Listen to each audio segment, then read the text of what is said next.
Seorang gadis sudah berhari-hari kelaparan di sebuah pulau. Dengan susah payah, ia berhasil menangkap beberapa ikan kecil. Namun bukannya dimakan, ikan-ikan itu justru dihancurkan dan dilempar kembali ke laut untuk memancing sesuatu yang lebih besar. Ia membuat tombak dari kayu, lalu berdiri di tepi laut menunggu mangsa. Bau darah segera menarik perhatian seekor hiu. Tanpa ragu, gadis itu melemparkan tombaknya dan berhasil membunuh hiu tersebut.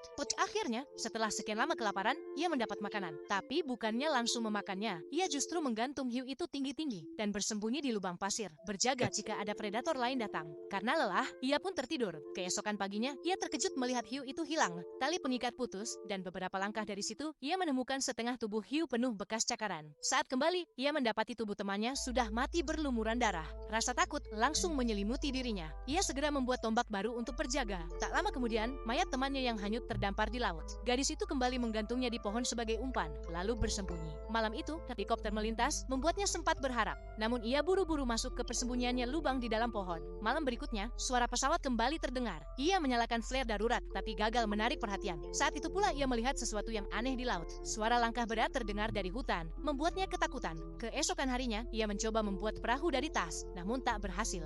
Frustrasi, ia kembali tidur di pohon berlubang. Malam itu, suara binatang menyeramkan terdengar lagi. Pohon tempatnya bersembunyi hampir runtuh, namun ia tetap diam. Esoknya, persembunyiannya benar-benar hancur. Ia lalu membuat ayunan gantung dari kayu, tali, dan pakaian agar bisa tidur di atas pohon. Malam pun tiba, suara menakutkan kembali muncul. Dari atas, ia melihat sosok mengerikan memakan mayat temannya yang digantung. Ia ketakutan, tapi suara helikopter terdengar lagi. Saat bangkit, makhluk itu kembali muncul. Untungnya, ia tetap diam hingga makhluk itu pergi. Keesokan harinya, sebuah perahu kecil datang. Ia berenang menghampiri dan bertemu pacar serta temannya. Namun, mereka tidak percaya ketika gadis itu memperingatkan soal makhluk berbahaya yang muncul di malam hari. Saat ia mencoba melarikan diri dengan perahu, mereka justru menyerangnya.